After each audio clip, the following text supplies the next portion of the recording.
welcome to The Print. We have with us Shehla Rashid, a former student leader at the Jawaharlal Nehru University and author of Role Models, Inspiring Stories of Indian Muslim Achievers. Welcome to The Print, Shehla. Thank you so much. I know a lot of people have asked this question to you, but I would still like to ask. You were once considered a bitter critic of PM Modi. Many are now saying that you have actually turned into a fan. What explains this transition? So for that, you'll have to read my book. Sure, we will do that. But if you could explain why this transition? So the transition, it's very simple. First, when you're in your 20s, you're very confrontational. You tend to be very rebellious, and it's very difficult for some people who are activists to imagine themselves in a reconciliatory mode working with the government on certain issues. And we largely imagine ourselves as, working against the government. But in your 30s, you have to be more solution oriented. So while I was raising questions earlier, and I will continue to raise those questions, and I am raising those questions, I want to work towards solutions. And solutions do not come from confrontation. Solutions come from there's a way of participating in a democratic polity, which all social groups do. I mean, you've seen the Jats do it in Haryana, you've seen various other caste groups do it, but Muslims have been unable to do it because the Muslim voter is an emotional voter. So, for example, the Congress party, it has not done much for Muslims. If you see in socio-economic indicators and educational indicators, the Sachar Committee report, the Rangnath Mishra Committee report, they very conclusively pointed out how backward Muslims are, right? Indian Muslims. But we've been voting for these same grand old parties without getting any reassurances for ourselves. So my sort of appeal through this book is that fine, vote for whomsoever you are voting for, but do not be under this impression that if this government comes, they will do something for us. Because there is no government which has given us reservation. There is no government which has promised us reservation in their manifesto. So we have to work on our own. We'll have to work doubly hard. As women, you must have experienced it. We have to work doubly hard, for example. Or if you are from, if you have a certain accent, or if you have a disability, or if you have any kind of, thing that sort of puts you one step back, so you have to work doubly hard.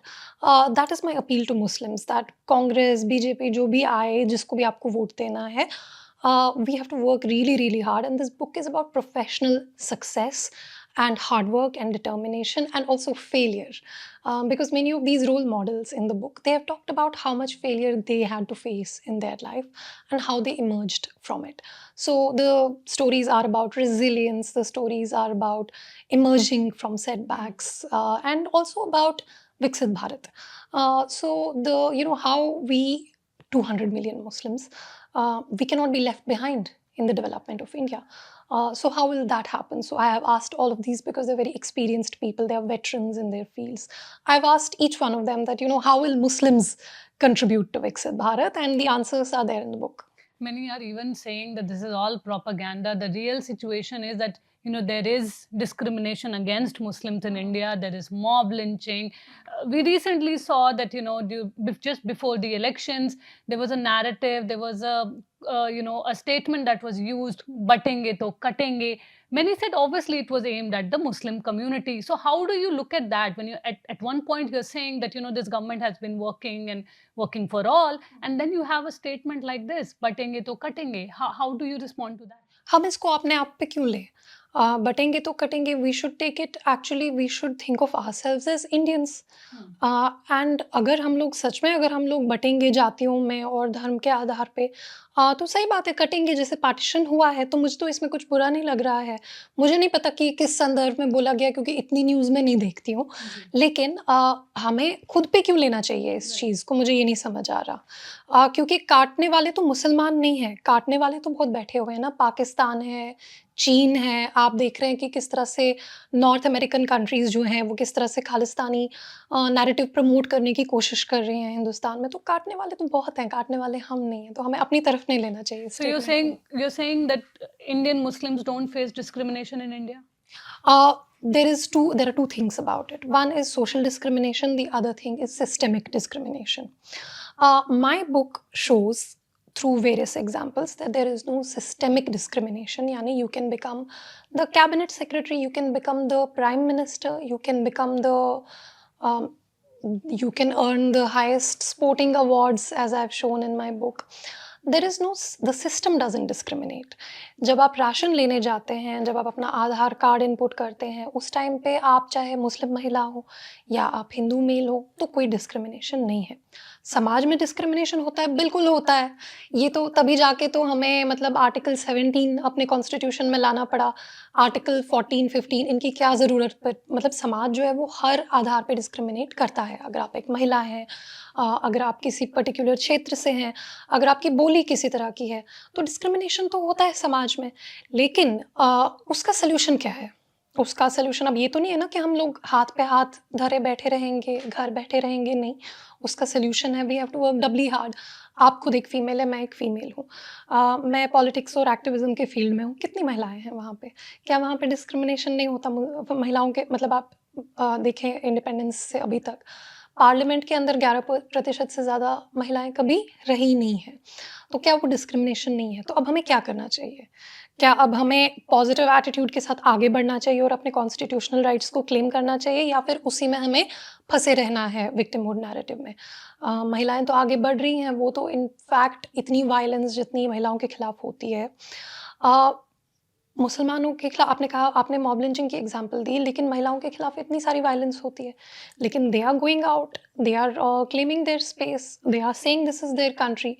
They are not वो किसी particular party से ये अपेक्षा नहीं रख रही हैं कि ये हमारे लिए कुछ. महिलाओं के लिए भी कोई रिजर्वेशन नहीं है, मतलब पंचायत को छोड़ के महिलाओं के लिए भी कोई रिजर्वेशन नहीं है. तो महिलाएं कैसे कर रही हैं? वो कैसे फिर top? So you're saying that Muslims should not talk about reservation?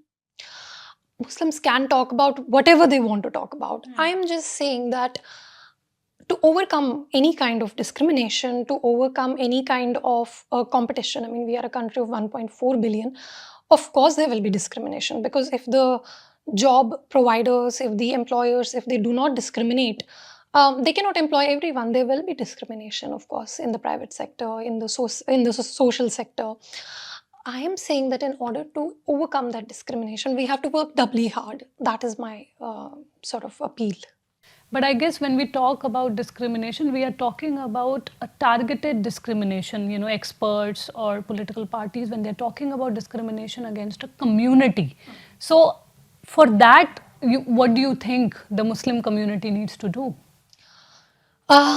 दोनों कम्युनिटीज़ को जो है आगे बढ़ना पड़ेगा. In my book I have suggested the creation of interfaith forums. तो जब आप वेस्ट में जाएंगी फॉर एग्जांपल, वहाँ पे बहुत सारे इंटरफेथ फोरम्स होते हैं, जैसे जूज़ और कैथोलिक्स के बीच में, या कैथोलिक्स और मुस्लिम्स के बीच में. तो इस तरह की कुछ कुछ शुरुआत हिंदुस्तान में हो रही है. जैसे आप देखेंगी कि इंडियन माइनॉरिटीज़ फाउंडेशन जो है, वो एक संस्था है, या अजमेर शरीफ की चिश्ती फाउंडेशन है. उन लोगों ने थोड़ी थोड़ी इसमें बेबी स्टेप्स लिए जा रहे हैं इंटरफेथ फोरम्स में. ये कॉन्फ्रंटेशन को हम लोग, अगर आप कह रही हैं कि कॉन्फ्रंटेशन है, तो उसको हम लोग बढ़ाने के बजाय आग को बुझाना कैसे है, उस पे हमें ध्यान देना पड़ेगा.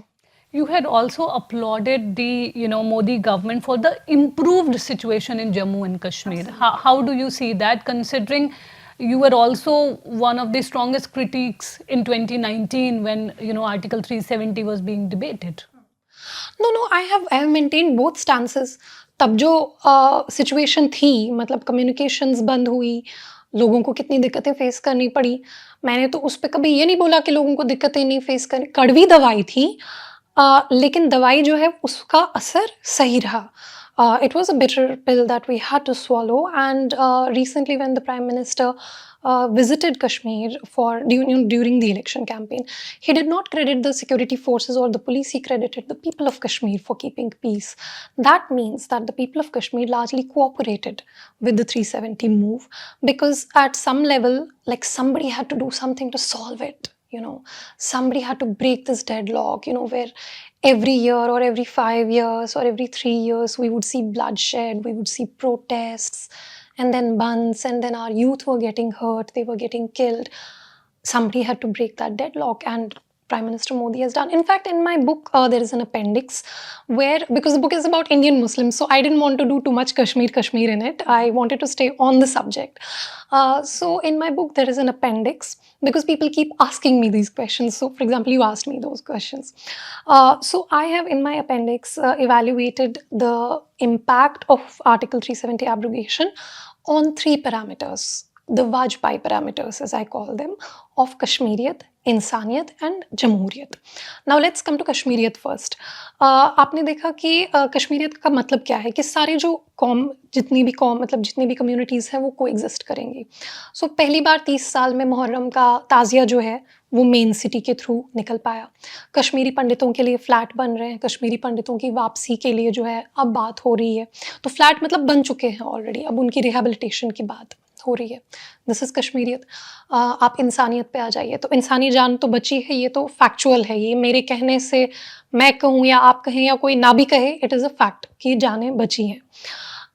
तीसरी चीज़ जो है जमहूरियत. आप देखें कि किस तरह से फ्री एंड फेयर इलेक्शंस हो रहे हैं, मतलब जहाँ पे बीजेपी की जो अपोजिट पार्टी है वो जीत रही है and there is absolutely no there is no rigging like 1987 जिसकी वजह से कश्मीर में इंसर्जेंसी शुरू हुई. तो ये जो वाजपेयी पैरामीटर्स हैं, कश्मीरियत, इंसानियत और जमहूरियत, तो इनके पैमाने पे मैंने आर्टिकल 370 के इम्पैक्ट को डिस्कस किया. उसमें मैंने क्वालिटेटिव और क्वांटिटेटिव दोनों डेटा का इस्तेमाल किया है, तो वो बुक के अपेंडिक्स में है. Right, we are talking about how the situation changed in Kashmir. We recently saw the elections were held, but BJP did not get a good response in the valley. What explains that then? If there has been so much development, such major changes have taken place, which is for the welfare of the people, why did the people then not, sort of repose their faith in the BJP? First of all BJP के कोई बड़े candidates तो थे ही नहीं. BJP की जो BJP के जो सबसे कश्मीर वैली में जो सबसे प्रोमिनेंट फेसेस हैं उनके से Darakhshan Andrabi, Hina Bhat, they were not there in the election. और Sajid Yusuf Shah, he is one big face of BJP, he was not there in the election.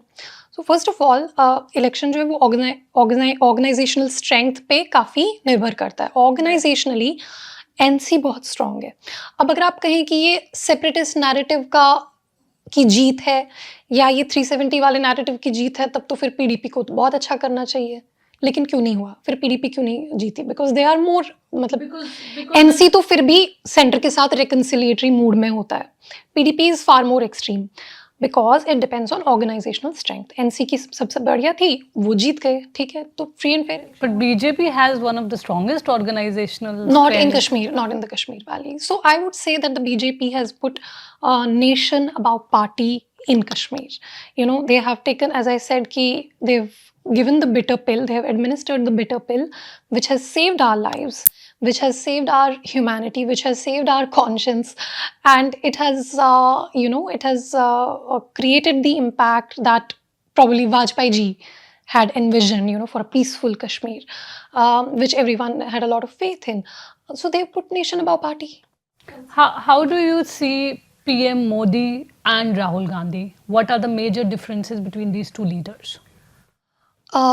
I mean, one is a prime minister of the country. So whenever he talks about, वो जब भी address करते हैं PM Modi, वो कहते हैं कि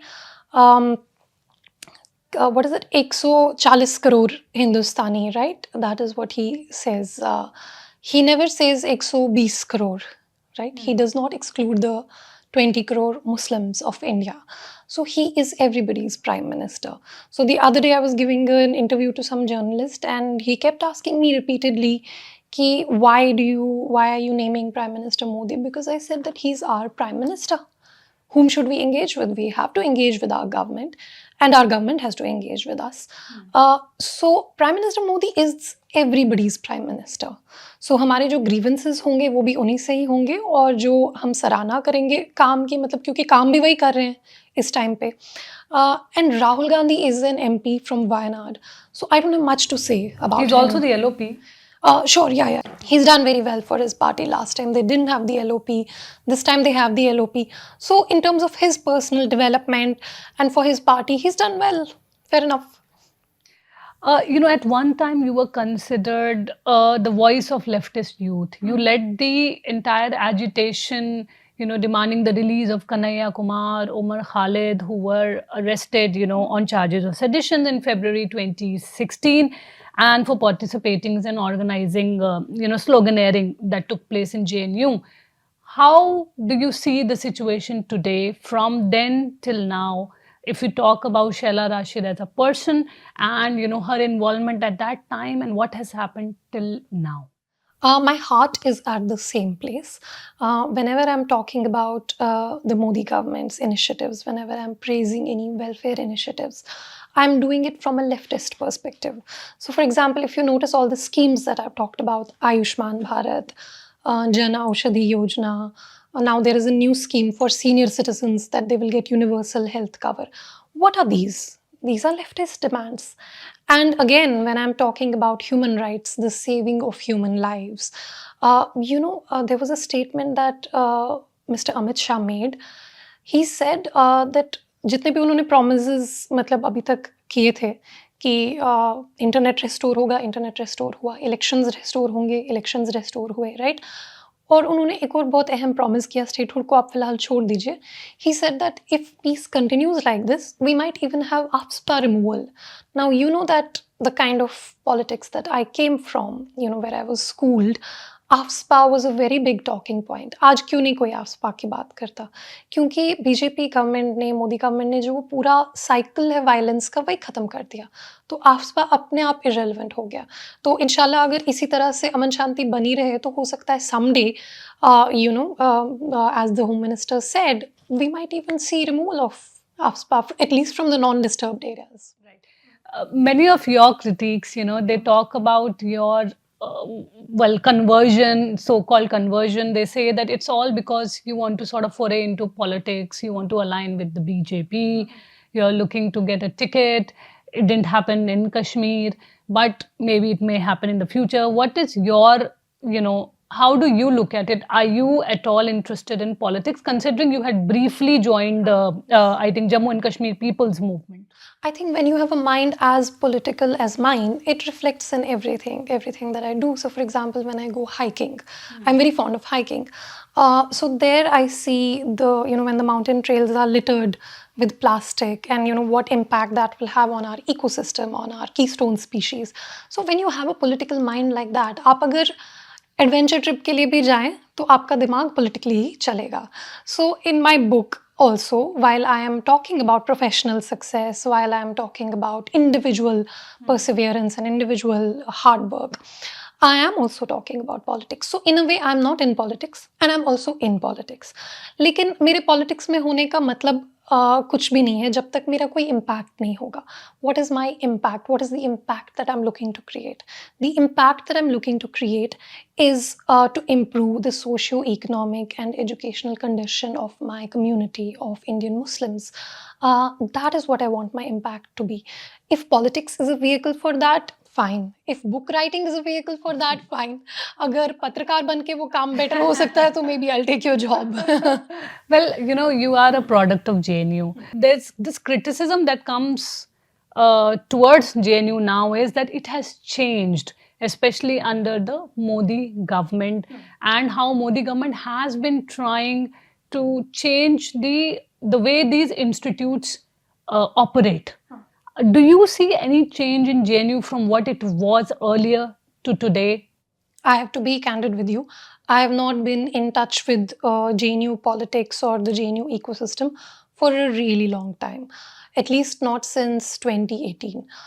Because I believe that student activism is like good until the time you are a student. When you cease to be a student, then you should not interfere in student politics. And that is something I've seen happening, that people who are not students, they also interfere. They have a very large role to play in student politics. Student politics should be led by students.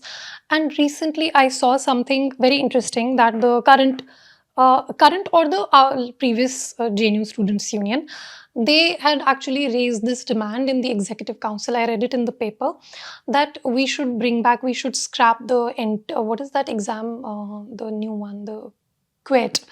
We should scrap the QET and we should bring back the JNU entrance examination. And I think the Executive Council has passed that decision.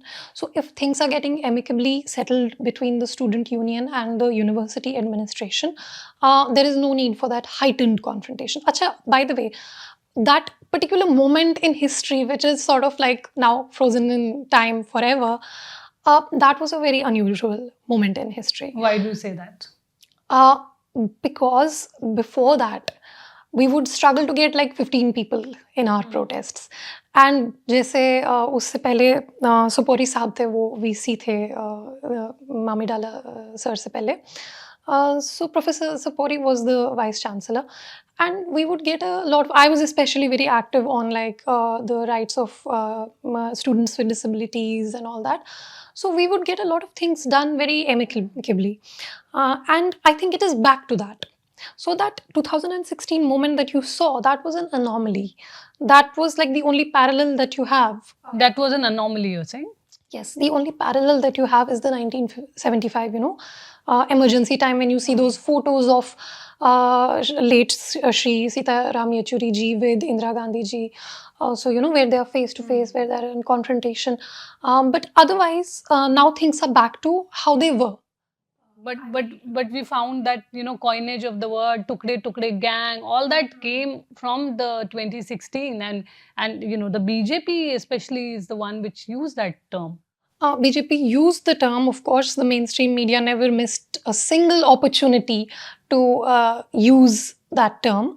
But who gave them the opportunity to use that term is a question we should ask. This is something that we don't do in the left very often. हम लोग बीच में से बात को शुरू करते हैं, हम लोग starting point को छोड़ देते हैं. हम लोग ये नहीं देखते हैं कि चीज़ें start किस तरह से हुई, क्योंकि political correctness आ जाती है बीच में. So some people raise those unfortunate slogans, which is what gave BJP the fodder. Of course, they weren't going to miss a single chance to use that phrase. Yeah, absolutely. Do you regret being part of that 2016 agitation? I was not part of the, the incident where the... No, not the incident, but you led the entire agitation for the release of... I had to, because no, I don't regret. I'm actually quite proud of how I led a successful movement, and I did not let it go astray, either to the anarchist side or to the other, to the far right side. I think I very ably steered the movement, and I personally made sure that we stand up for every student. So this is where personal leadership quality comes in. Like, I was the student union, you can say, acting president at that time, because the president was in jail. And there were a lot of people. So there isn't only one actor. There were a lot of people. There were the teachers, there were various student groups. Many of the people were saying that we should speak only for Kanhaiya because he's the elected union president. We should not speak for Umar, for various reasons, which made it inconvenient. But I personally made sure that we spoke for each and every student, because I represented at that time every single student of the campus, whether or not they had voted for me, whether or not they had participated in the elections at all. And that includes Umar Khalid, that also includes the ABVP students. So I had to keep, I was a Kashmiri, the whole thing was about Afzal Guru. I had to keep my personal, whatever Kashmiriyat and, Kashmiri identity aside, and I had to behave as a union representative. As an elected representative, you represent everybody. So I think I did that very well. The movement was very inclusive. We even gave platform to right-wing voices. And I did not abandon the movement until every single last student was released from jail. But till today, Umar Khalid continues to be in jail. He has Not from the same time. Not from the same time. He was released.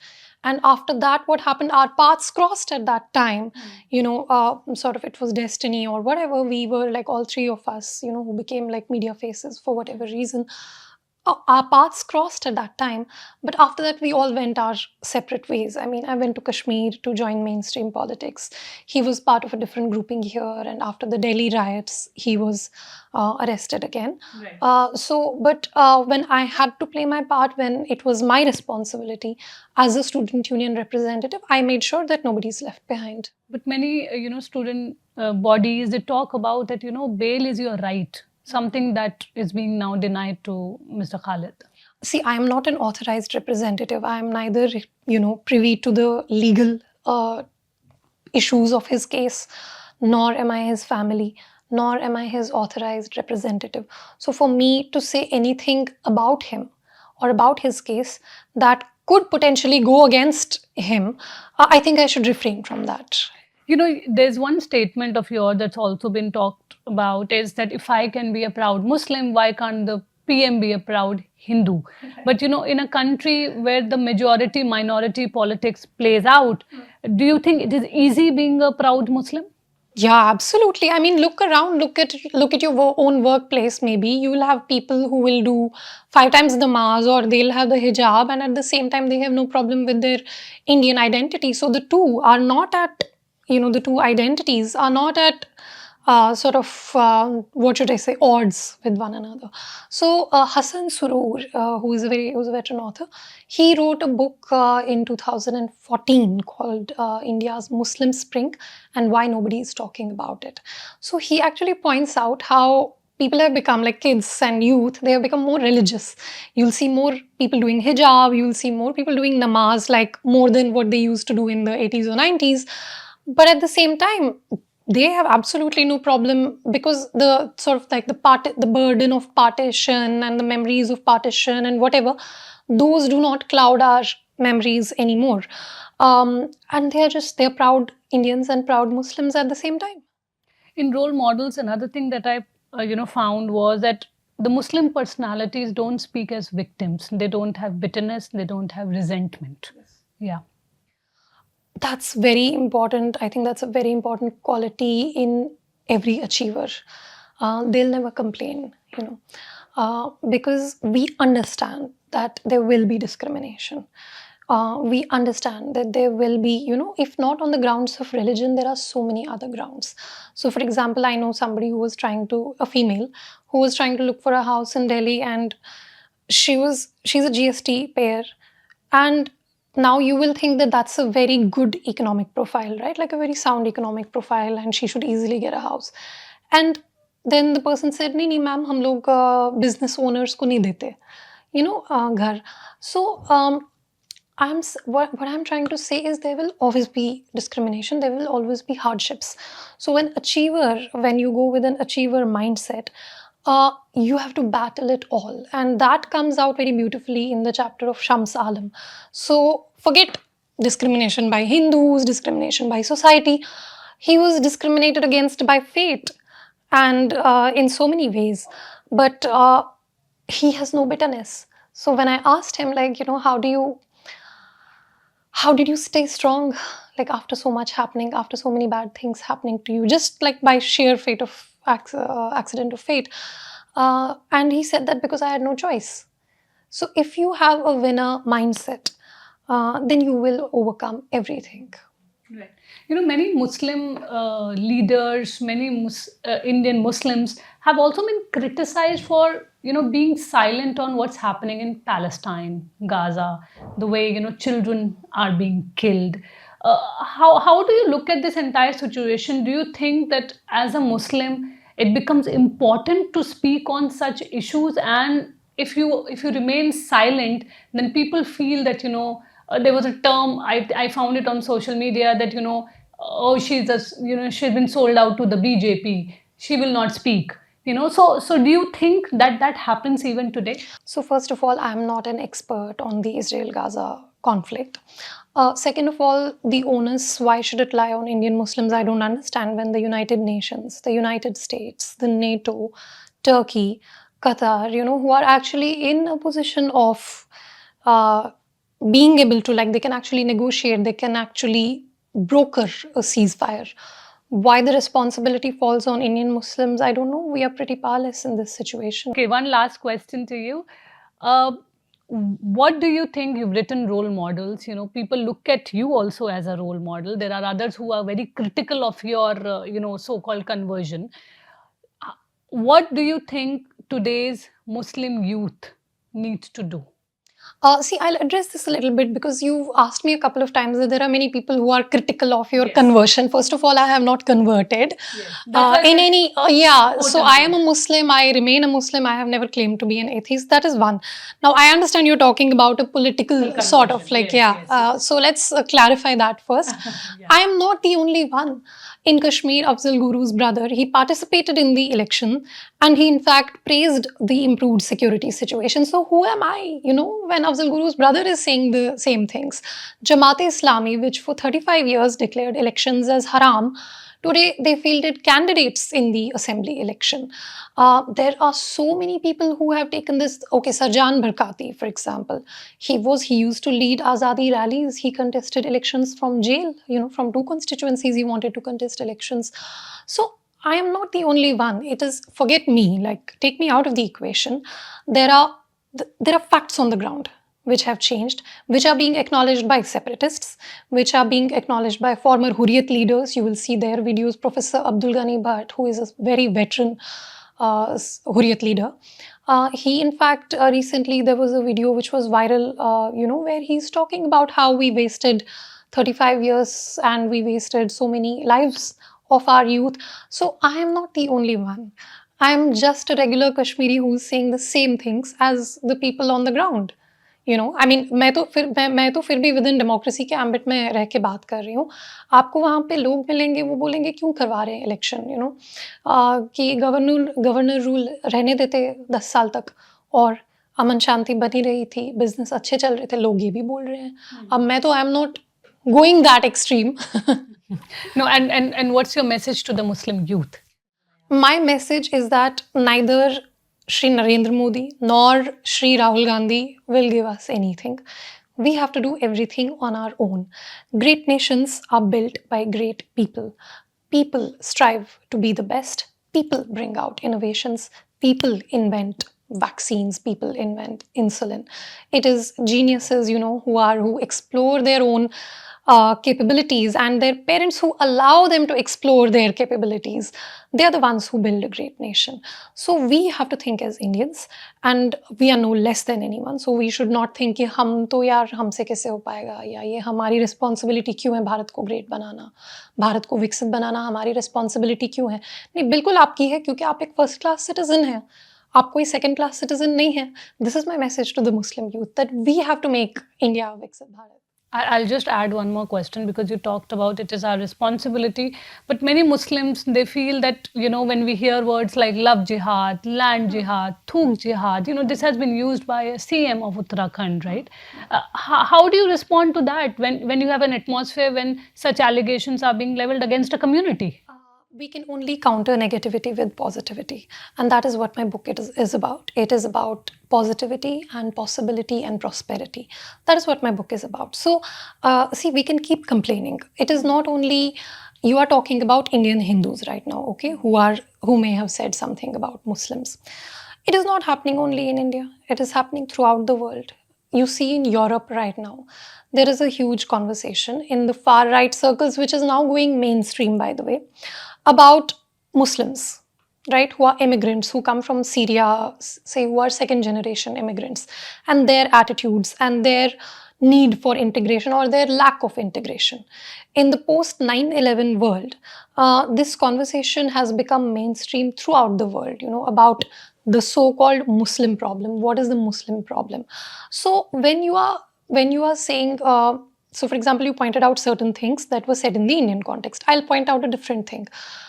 Say the Charlie Hebdo cartoons or the innocence of Muslims. It was a satirical use of the phrase कि how Muslims are not really innocent. There have been many terror outfits which are based on Islam.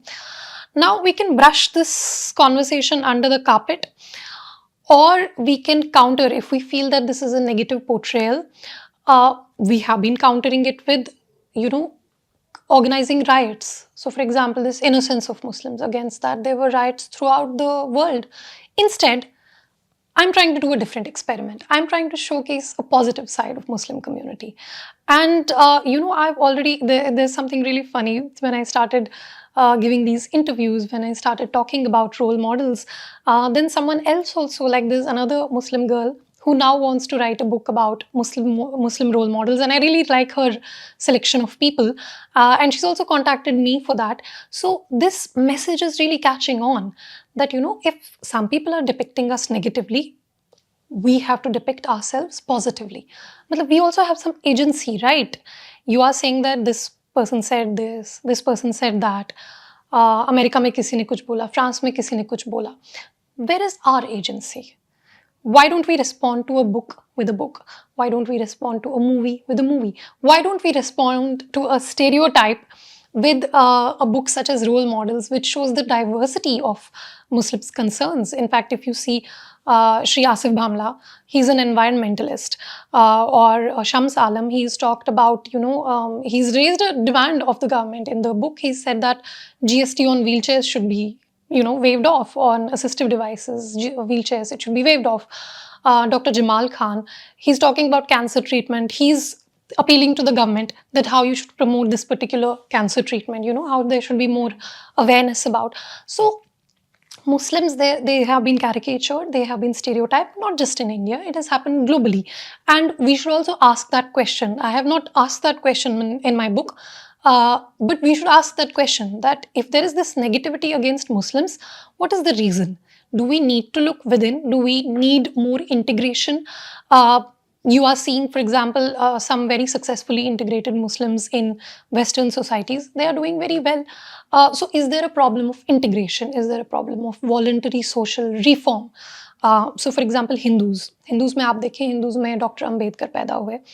उन्होंने caste system के खिलाफ, not just doctor Ambedkar, राजा राम मोहन राय, स्वामी विवेकानंद, कितने सारे reformers पैदा हुए हैं. And India is a nation which wrote into its constitution Article 17 against untouchability. The Hindu Code Bill, which then came as a series of legislations, including the Inheritance Act and all that. Hindus ने तो reform किया, Hindus ने तो voluntarily किया या नहीं, या बहुत ऑपोजिशन था, ठीक है, बहुत सारा ऑपोजिशन था. लेकिन मुसलमान आज भी, आप मुझे बताइए, 75 ईयर्स हो गए इंडिपेंडेंस के, क्या हम आज भी बोल रहे हैं वॉलंटरीली कि नहीं, आप यूनिफॉर्म सिविल कोड मत लाओ, हम लोग पॉलीगमी को अबॉलिश करेंगे, या हम मुस्लिम विमेन को इक्वल डिवोर्स राइट्स देंगे? हम नहीं बोल रहे हैं. तो we have to also look with in. We can not always keep, देखिए, जो विनर माइंडसेट और लूजर माइंडसेट में यही डिफरेंस होता है कि जो लूजर होता है वो हमेशा दूसरे को ब्लेम करता रहता है.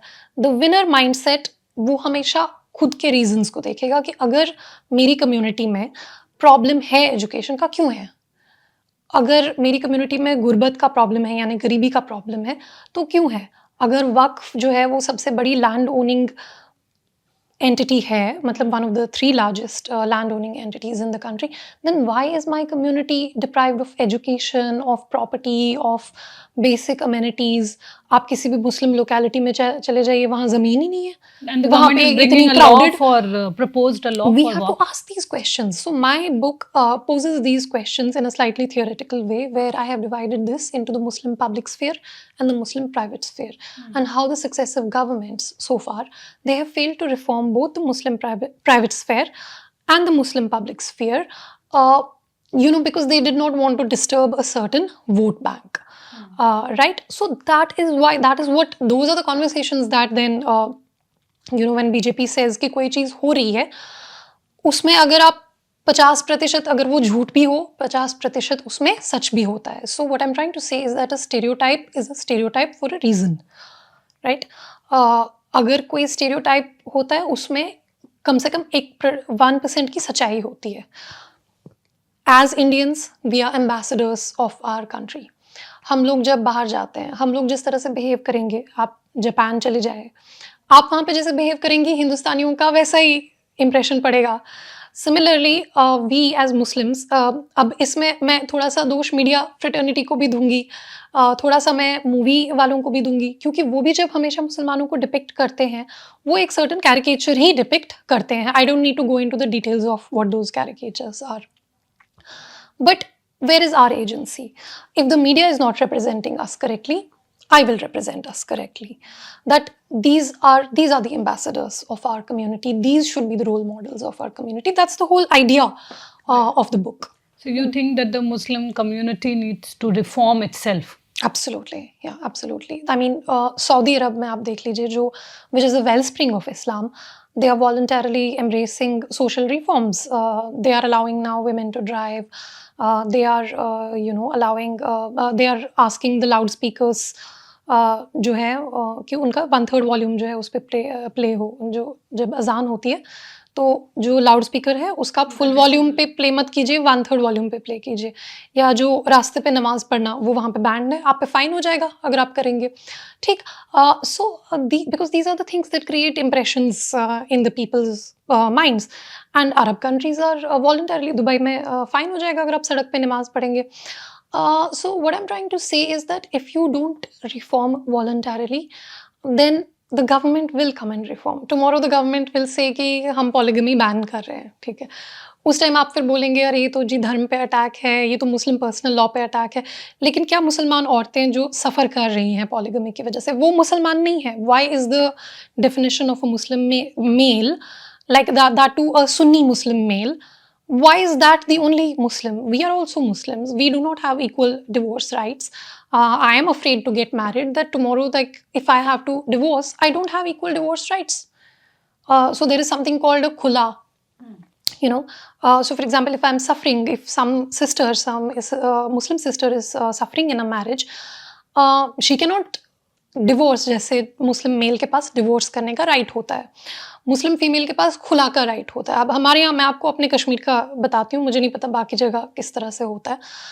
उस औरत को बोला जाता है कि नहीं, तुम पहले मेहर वापस करो, तुम जो है you waive off your rights to maintenance and alimony, you waive off your rights to maintenance of the child, तब जाके तुम्हें आज़ाद करेंगे। तो ये तो एकदम मतलब इनइक्वालिटी है। इसको क्यों नहीं हम लोग रिफॉर्म कर रहे हैं? Like am I not a Muslim और is only a Muslim male a Muslim? So yes, we will have to socially reform. We will have to reform both our public sphere and the private sphere. Otherwise, the government will do it. Thank you so much, Shehla, for such an interesting perspective Thank on you. various issues. Thank you so much for being with us. This Thank is you. Neelam Pandey reporting for The Print.